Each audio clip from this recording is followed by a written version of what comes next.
तो hello everyone, sorry for the delay, पर मैंने अपलोड कर दिया है यूनिट 4 भी फाइनल एग्ज़ाम से पहले। पर स्टिल मेरा एक लास्ट टॉपिक रह गया है, ई फाइलिंग।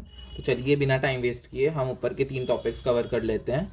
तो जो फर्स्ट टॉपिक है वो है introduction to basic tax structure in India. जो इंडिया है उसका एक बहुत well developed resound tax structure है, टैक्स सिस्टम इन इंडिया।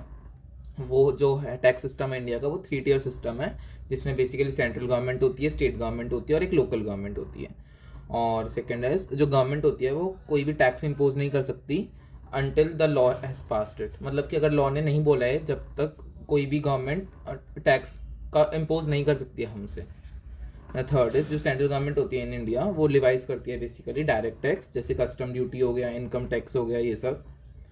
और जो स्टेट गवर्नमेंट होती है इन इंडिया वो लिवाइज करती है इनडायरेक्ट टैक्स में, बेसिकली जैसे प्रोफेशनल टैक्स हो गया, वैट हो गया, स्टैम्प ड्यूटी हो गई, ये सब। जो लोकल गवर्नमेंट होती है वो भी टैक्सेस लिवाइज करती है, जैसे ऑक्ट्रा ड्यूटी हो गई, प्रॉपर्टी टैक्स हो गया, ये सब।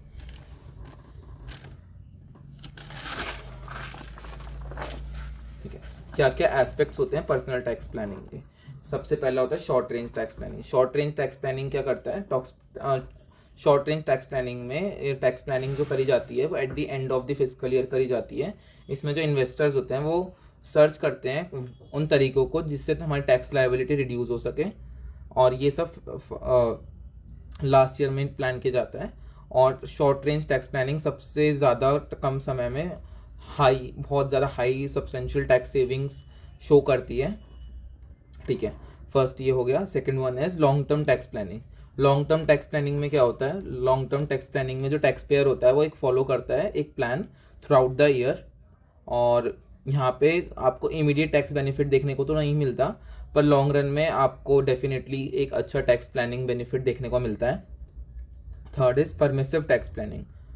ठीक है, परमिसिव टैक्स प्लानिंग में क्या होता है? इसमें हम प्लानिंग करते हैं under various provision of the Indian tax law. यहाँ पे हम प्लानिंग करते हैं इंडियन टैक्स लॉ में जो प्रोविजन लिखे हैं उनके बेसिस पे ही।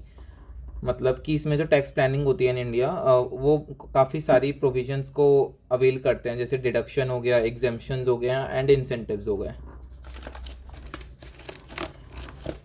अब बात करते हैं क्या क्या एडवांटेजेस होते हैं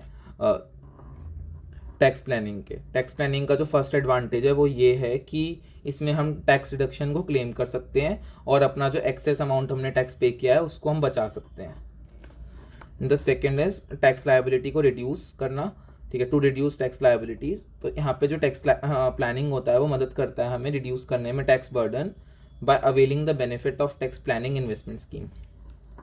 थर्ड इज इवेंट्स को प्लान करने में, इसमें हमें डिसाइड करने में मदद मिलती है कि हम क्या कैपिटल गेन को रियलाइज करें या अपने जो स्कीम्स हैं उसको विड्रॉ कर लें basis on the base of the tax planning. The last one is to earn tax free return. तो यहाँ पे हम इन्वेस्ट करते हैं उन स्कीम्स में जो स्पेसिफाइड होती हैं इनकम टैक्स एक्ट में। यहाँ पे हमें रिस्क फ्री रिटर्न देखने को मिलता है टैक्स प्लानिंग की मदद से।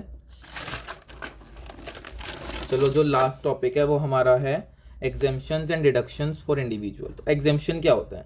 एग्जेम्पशंस में वो सारे एक्सपेंडिचर, इनकम और इन्वेस्टमेंट आती है जिसमें कोई भी टैक्स लिवाई नहीं किया जाता, और इसके कारण हमारी ओवरऑल टैक्स इनकम जो होती है वो रिड्यूस हो जाती है। जैसे हाउस रेंट अलाउंस मिला, लीव ट्रैवल अलाउंस मिला। तो इसमें होता ये है कि जो आपकी ग्रॉस सैलरी आती है, मान लो 80,000 ग्रॉस सैलरी है, तो उसमें अगर आपको हाउस रेंट अलाउंस वगैरह कंपनीज दे रही हैं तो वो उसमें आपका 80,000 में से 20,000 डिडक्ट हो जाएगा, और जो 60,000 वाली अमाउंट होगी उस पर टैक्स लगेगा, तो वो होता है टैक्स एग्जेम्पशन। जो 20,000 है वो HRA का, वो है टैक्स एग्जेम्पशन। टैक्स रिडक्शन क्या होता है?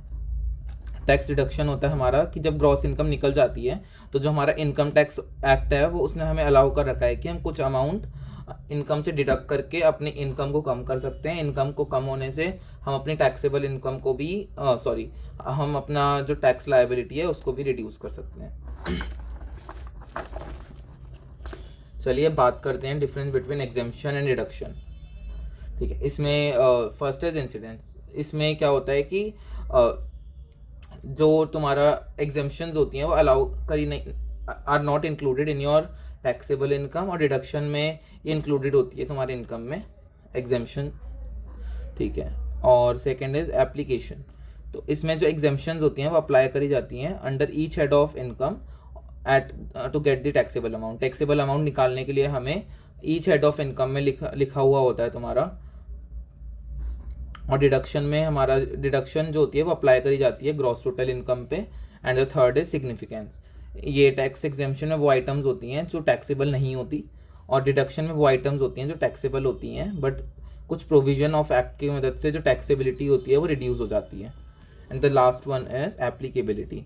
एप्लीकेबिलिटी का मतलब जो टैक्स एग्जेम्पशन होता है वो हर टैक्स पेयर के लिए एप्लीकेबल है, हर कोई चीज़ को फॉलो कर सकता है। पर जो डिडक्शन है, टैक्स डिडक्शन, वो खाली कुछ ही लोगों उन्हीं लोगों के लिए एप्लीकेबल है जो क्वालिफाई करते हैं एक सर्टेन क्राइटेरिया पे। चलिए, आई होप आपको ये वीडियो पसंद आया होगा और आपको समझ भी सारा आया होगा। स्टिल कोई डाउट हो तो कमेंट कर दीजिएगा। And yes, please do subscribe my channel. Bye bye.